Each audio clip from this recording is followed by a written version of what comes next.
Hello everyone, welcome to my channel. This is GLTV. So today I will going to discuss about the algebra episode 2.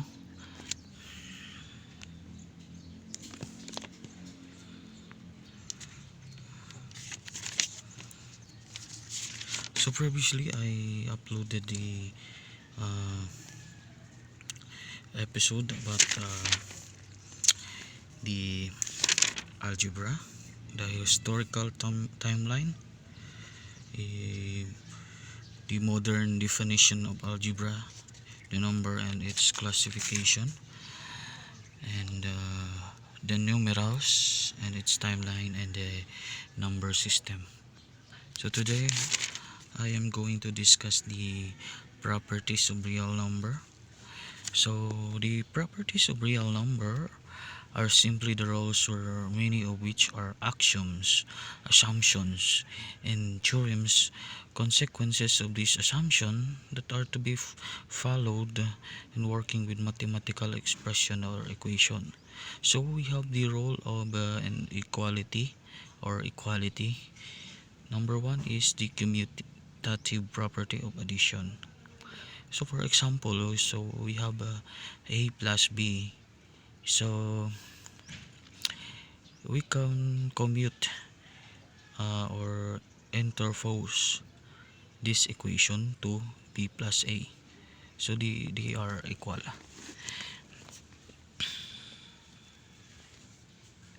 For multiplication, we have a commutative property also, like the addition or commutative property of addition. We have the commutative property of multiplication that we can transpose at the other side of the equation. So ax or a times b is equal to b times a. So they are equal. Also, we have the associative property of addition. So associate or meaning, we can associate the the different the two constant to the other two constant. So for example, we have a plus b close and open parenthesis b plus c. We can associate the a to the b, and then plus c. So they are equal. Same with the multiplication, the associative property of multiplication. So we can associate the from a times bc, we can associate it to ab to times the c. Another one is the left distributive property. So we have the addition, a is multiplied by b plus c is also equal to the ab plus ac. So the a is distributed on the left side of the equation. For the right distributive property, same with the left distributive property, but the constant c is distributed to the right side. We have the additive and identity property. So any constant that is added to zero, the answer or that is equivalent always to the constant number. Okay, so we have the multiplicative identity property. Any number that is multiplied by 1 is equal to a. Another one is the additive inverse property. Okay, so ini ang constant or number that is added or added with the constant negative number is always equal to 0. We have the correction here.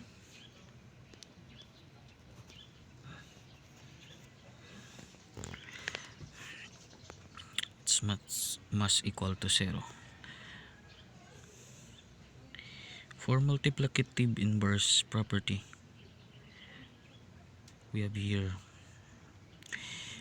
any number that is multiplied by the inverse of the number is always equal to 1, where the a or the number is not equal to 0. So another one for the laws of exponents.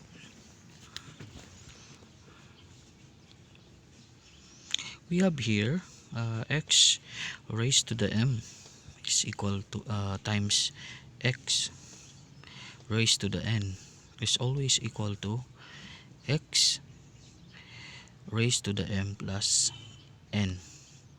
So if the two or the variable number with the exponent is divided into each other, so you must subtract the exponent of the upper number or of the lower number to the upper number. So if we have x raised to the m divided by x raised to the n is equal to x raised to the m minus n. Also, if the exponent m is raised to the n, the power of n, we have to multiply the m to the n. Another one is if we have the x over y, which is raised to the m, therefore we have to raise both numerator and denominator in this equation to the m. So it's always equal to x raised to the m over y raised to the m. So for the next, if you raise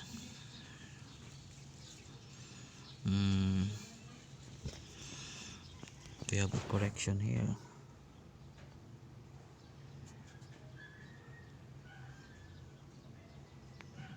It should be raised to the m, not negative 1, huh? So x raised to the negative m is always equal to 1 over x raised to the m. So next,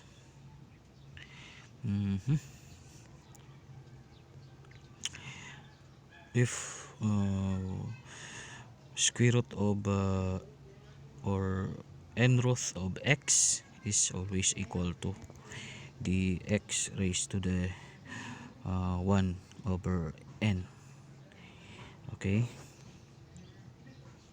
another one, the square root of or the n root of x raised to the m is also equal to x raised to the m and n.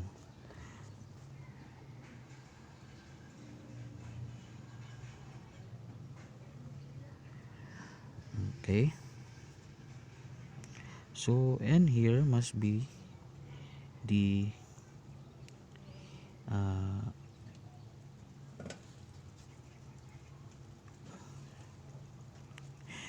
uh, n roth of this one must be the roth, and then the m is the power or the raise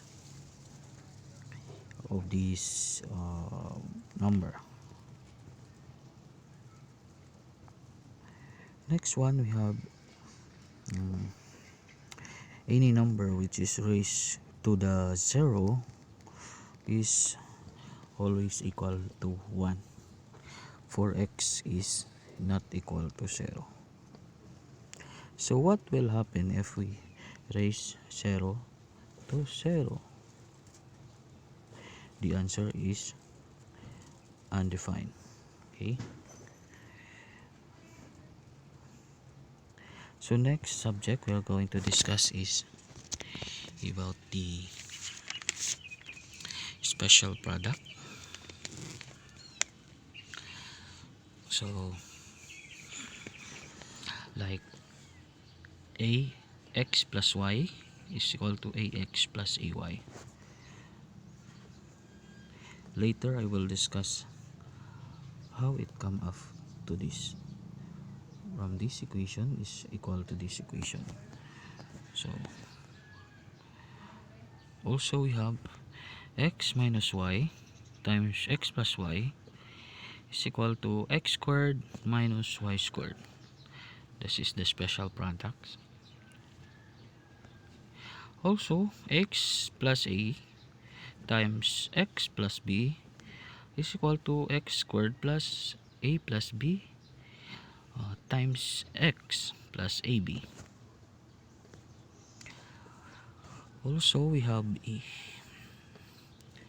ax plus b times cx plus d is equal to acx squared plus bc plus ad times x plus bd.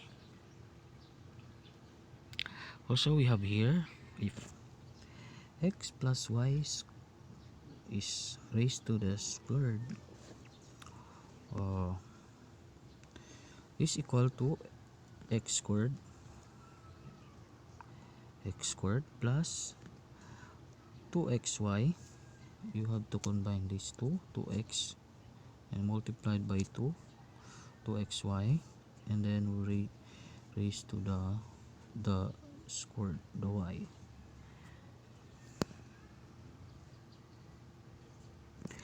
Next we have, if we have x minus y raised to the squared is equal to x squared minus 2xy plus y squared. So observe the two. So if we have positive here, we have positive here, and if we have negative here, this part is negative. Okay.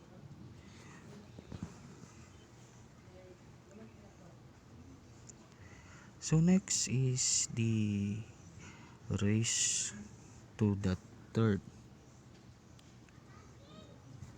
X minus y raised to the third is also equal to x squared minus 3x squared plus 3xy squared minus y squared.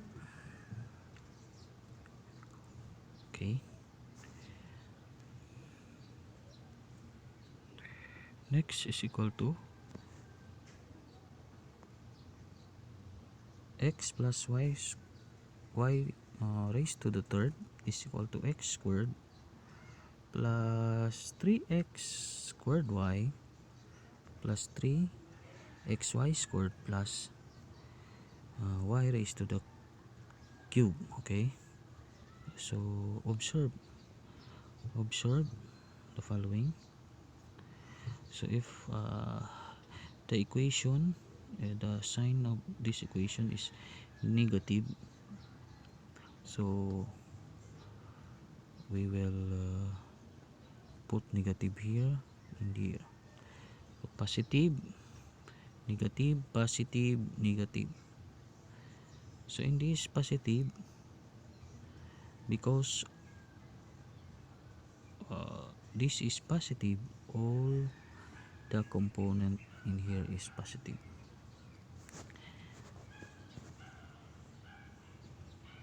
So next is x plus y times x squared minus xy plus y squared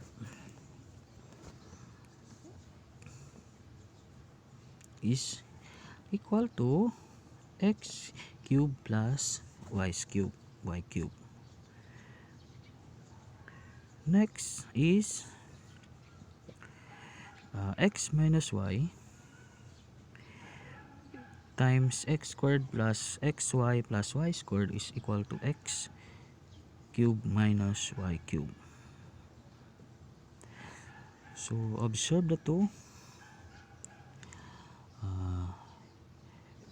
If it is positive here, the two number is added positive. So you have to observe that this is must be negative, and if it is negative here, this equation here must be negative, and all the equation here is positive. Okay, so let's check and discuss how it come to this equation. So we will see if this equation is correct. Okay, we will solve it if this equation is correct.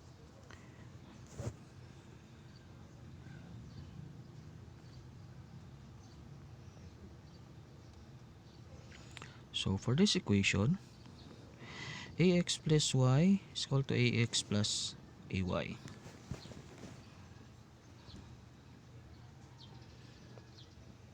So this a must be times 2x plus ay. Then the answer is correct here. Okay,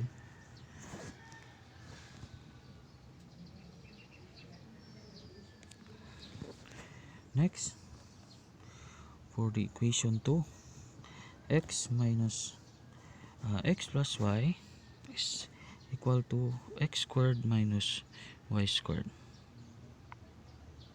So let's compute.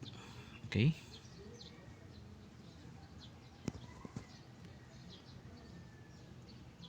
so x times x is equal to x squared. So that is the laws of exponent. Now x times y, since both is positive, the equation is positive also. So plus xy. Now we compute in the upper part, upper arrow. Negative y times x is equal to negative xy. So we minus 8. Next,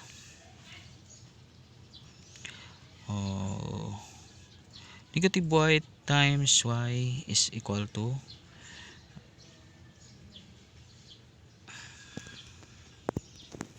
we have the correction here, y squared. Okay,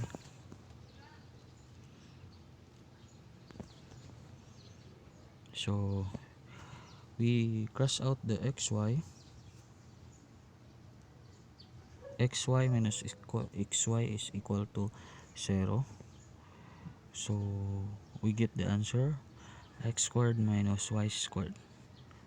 Okay, x minus y plus x plus y is equal to x squared minus y squared.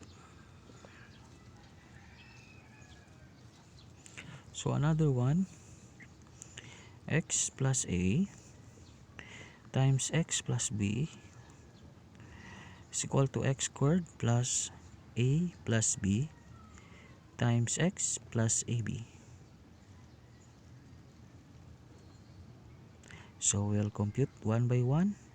X times x is equal to x squared. X times b is equal to xb or bx. So a times x is equal to ax. A times b is equal to ab. Where is ab? Okay. So we will combine the like terms. Okay. Copy the formula. Copy the x squared. Combine the like terms.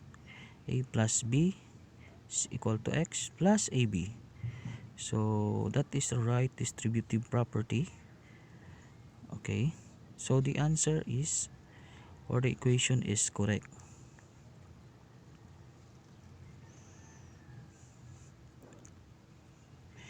Another one.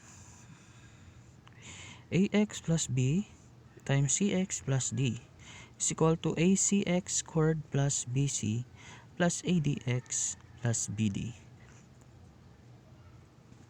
So let's observe the process. Ax times cx is equal to acx squared. Okay.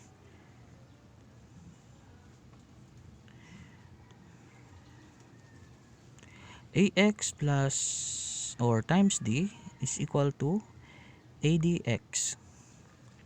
A and d is constant. Okay. Now we go to b times cx.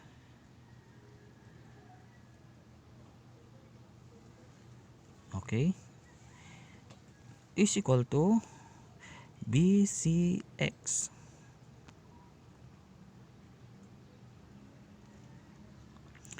bcx. Okay. So we'll go to b times d.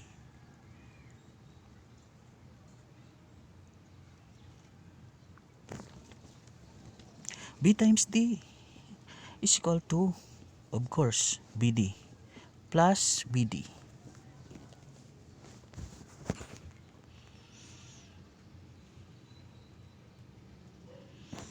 Okay. Now we have to combine all the common terms or like terms.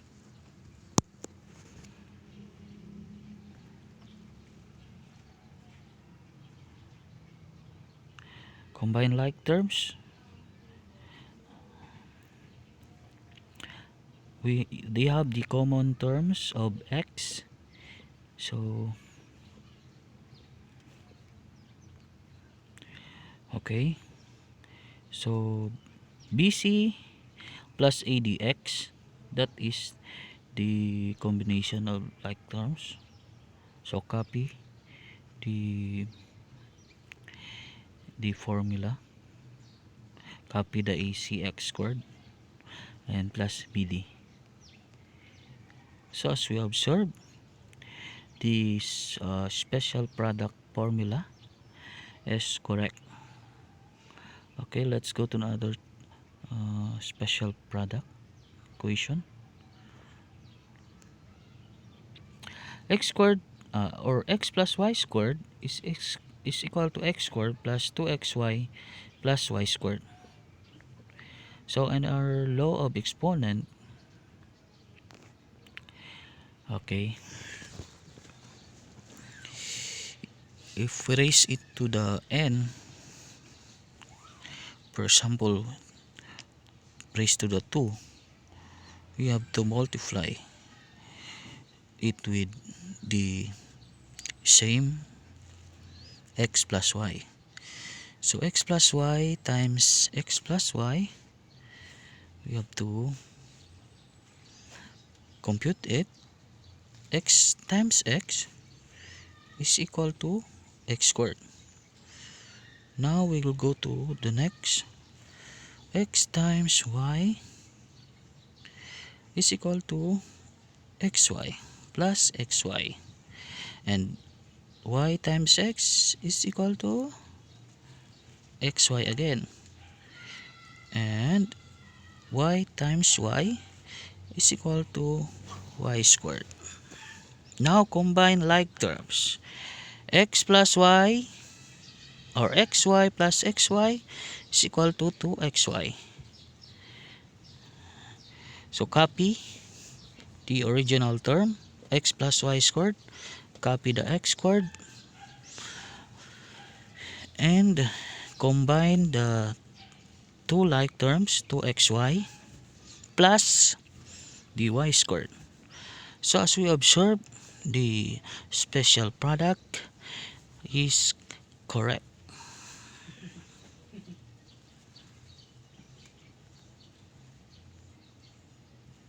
Okay. Now, this one is x minus y squared is equal to x squared minus 2xy plus y squared.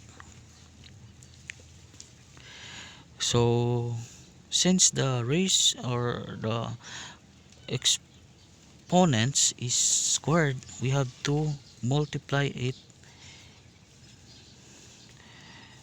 by, or x minus y times x minus y.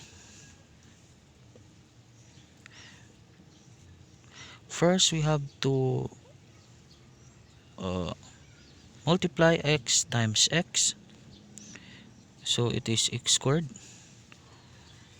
Next, x minus y is equal to negative xy. Next, negative y times negative y, or negative y times x, positive x is negative xy, and negative y times negative y is equal to y squared. Combine like terms, so they are much alike, x xy. So xy plus xy is equal to 2xy, or minus 2xy. So copy. So I have a correction here.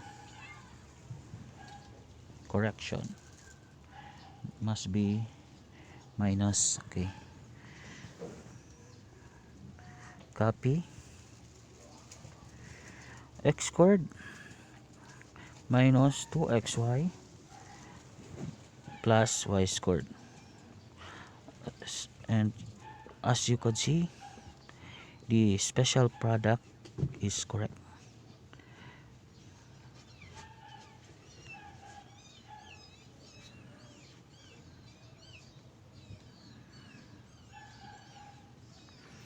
For x minus y cubed is equal to x cubed minus 3x squared y plus 3xy squared minus y cubed. So since it is a cube, you have to multiply it by 3 times. No? X minus y times x minus y times x minus y. So first, we have to multiply the two factor. X minus y times x minus y. X times x is equal to x squared. X times minus y is equal to x, or minus xy. Now Negative y times x is equal to minus xy. Now, minus y times minus y is equals to positive y squared. Then combine like terms. We get the x squared minus 2xy plus y squared. Copy the x minus y factor. Now we will go to another set of multiplication. X times x squared is equal to x cubed. X times negative 2xy is equal to minus 2x squared y. X times y squared is equal to positive x y squared. Okay, and we will go to x squared times y is equal to x squared y minus x squared y, and then minus 2xy times minus y is equal to plus 2x y squared. Okay, and y squared times minus y is equal to negative y squared. So combine like terms. The 2x squared y is like terms or has a the same terms with x squared y. So we combine it, and xy squared plus 2xy squared. So copy the original factor. X minus y raised to the cube is equal to, copy the x squared, and then combine that blue one, minus 2 plus minus 1 is equal to negative 3x squared y, and add the plus or 2 plus 1 is equal to 3xy squared. Copy the y squared. Okay, so as you can see, the special product is correct.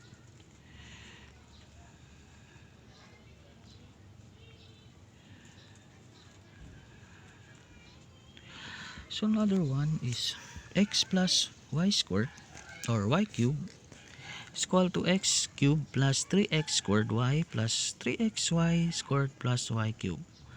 Okay, so since it is raised to the cube, you have to multiply it with 3x plus y. So first we have to multiply the 2x plus y factor. X times x is equal to x squared. Then x times y is equal to xy, and y times x is equal to also xy, and y times y is equal to y squared. Combine like terms. So the answer is x squared plus 2xy plus y squared. Now copy the x plus y, and then we have to start the multiplication. X times x squared is equal to x cubed. X times 2xy is equal to 2x squared y, and x times y squared is equal to xy squared. Then x squared times y is equal to x squared y. 2xy times y is equal to 2xy squared, and y squared times y is equal to y cubed.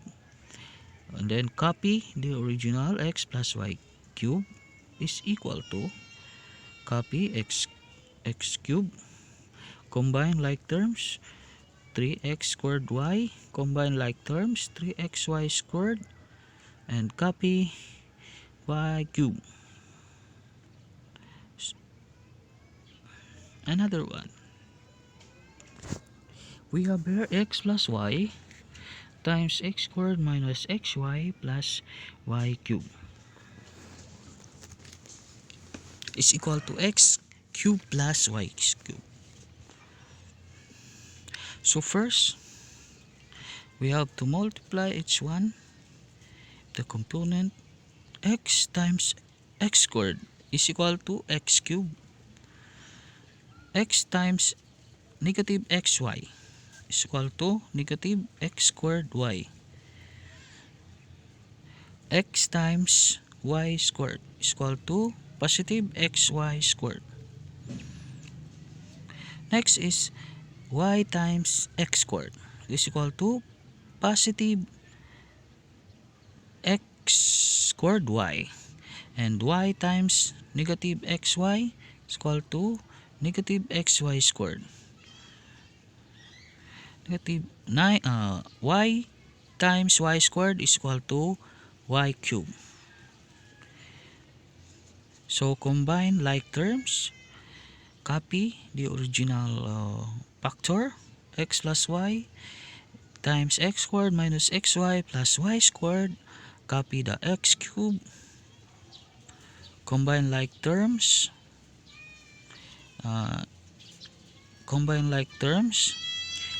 uh, negative x squared y plus x squared y is equal to 0. So xy squared minus xy squared is equal to 0. Copy the y cube. So as you can see, the special product equation is correct.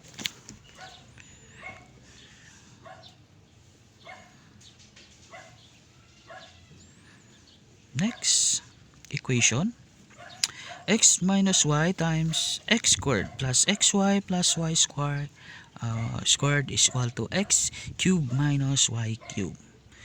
So first we have to multiply each one. X times x squared is equal to x cubed. X times xy is equal to x squared y. X times y squared is equal to xy squared. Negative y times x squared is equal to negative x squared y. Negative y times xy is equal to negative xy squared. Negative y times y squared is equal to negative y cubed. Okay? So combine like terms and copy the original equation. Copy the x squared.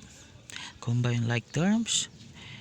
X squared minus or x squared y minus x squared y is equal to 0, and xy squared minus xy squared is equal to 0. So copy the negative y cube, and as you can see, the special product equation is correct. So that's all. Thanks for watching. Share and subscribe and like, and hit the bell button for more video to come. Thanks for watching.